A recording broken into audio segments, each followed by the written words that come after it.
नमस्कार. फक्त योजना या यूट्यूब चॅनलवर सर्वांचं हार्दिक स्वागत. आरटी प्रवेश प्रक्रियेसंदर्भात प्रॉपर माहिती आपल्या चॅनलवरती दिली जाते. साधारणतः 30 एप्रिलपर्यंत आरटी प्रवेश प्रक्रियेमध्ये पहिल्या निवड यादीमध्ये ज्यांची सिलेक्शन झालेलं आहे तर अशा सर्व पालकांसाठी 30 तारखेपर्यंत मुदतवाढ झालेली आहे आणि अनेक पालक वेटिंग लिस्टमध्ये आहेत की आमचं दुसऱ्या लिस्टमध्ये नाव कधी येणार.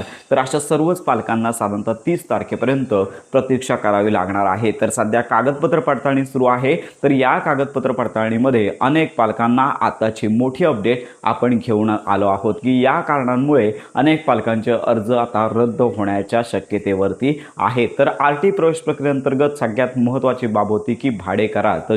तर यामध्ये सगळ्यात महत्त्वाची बाब की अनेक पालक शाळेच्या जवळ भाडे करार तत्वावरती राहत असतात. तर आता देखील आरटी अंतर्गत अनेक पालकांनी मोठ्या प्रमाणावरती भाडे करार आहे तो सबमिट केलेला आहे. तर याच्यामध्ये काही पालक असे देखील आहेत की आरटीएचा फॉर्म भरल्यानंतर देखील भाडे करार त्यांनी काढलेला होता आणि पोर्टलवरती अपलोड केला होता. काही पालकांनी दुय्यम निबंधक सोडून साधा बॉन्ड असेल किंवा इतर चुकीच्या कागदपत्रांनीशी फॉर्म सबमिट केला होता. तर अशा पालकांचे अर्ज आहेत तर रद्द होण्यास सुरुवात झालेली आहे. आणि सगळ्यात महत्त्वाची बाब आहे की काही पालकांनी आपल्याला मेसेज देखील केले. तर आरटी पोर्टल अंतर्गत ज्या पाल्यांची निवड झालेली आहे तर अशा पालकांच्या ठिकाणी संबंधित जे तपासणी पथक आहे ते होम व्हिजिट देखील करत आहेत. अनेक पालकांचा हा प्रश्न होता की कागदपत्र पडताळणीच्या वेळी जो रेंट ॲग्रीमेंट किंवा भाडे करार दिला होता तर या ठिकाणी व्हिजिट केली जाते का. तर सध्या काही ठिकाणी ही व्हिजिट होत असल्याची माहिती आपल्याला समोर येत आहे. आणि लक्षात घ्या की ही व्हिजिट झाल्यानंतरच संबंधित विभागामार्फत कागदपत्र पडताळणी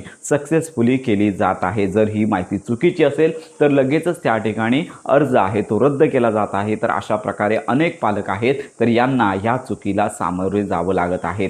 त्यामुळे काही पालकांनी चुकीचे फॉर्म भरले होते, कागदपत्र सबमिट केली होती, रेंट ॲग्रीमेंट दुय्यम निबंधकाचा नव्हता, इतर कागदपत्रे असल्यामुळे लक्षात घ्या की साधं बॉन्ड असेल किंवा नोटरी केलेली असेल तर असे देखील अर्ज सध्या रद्द होत आहेत. तर ही महत्त्वाची अपडेट आहे. परंतु अजून पोर्टलवरती 30 तारखेपर्यंत पालकांच्या कागदपत्र पडताळणीसाठी मुदत देण्यात आलेली आहे. तर ह्या सगळ्या गोष्टींनी ही जी मुदतवाढ झालेली आहे तर स्थानिक ठिकाणी संबंधित प्रशासनामार्फत जे एज्युकेशन डिपार्टमेंट आहे प्रत्येक विभागामार्फत ही तपासणी आहे ती अगदी प्रॉपररित्या केली जात असल्याची माहिती समोर येत आहे. तर अशा प्रकारची ही महत्त्वाची माहिती सर्वांपर्यंत नक्की शेअर करा.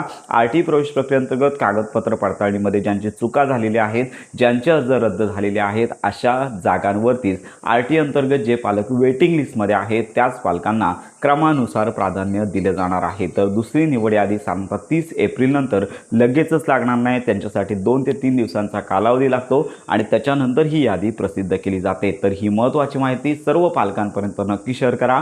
आरटी प्रवेश प्रक्रियेसंदर्भात खात्रीशीर माहितीसाठी आपल्या फक्त योजना या यूट्यूब चॅनलच्या कनेक्टमध्ये राहा.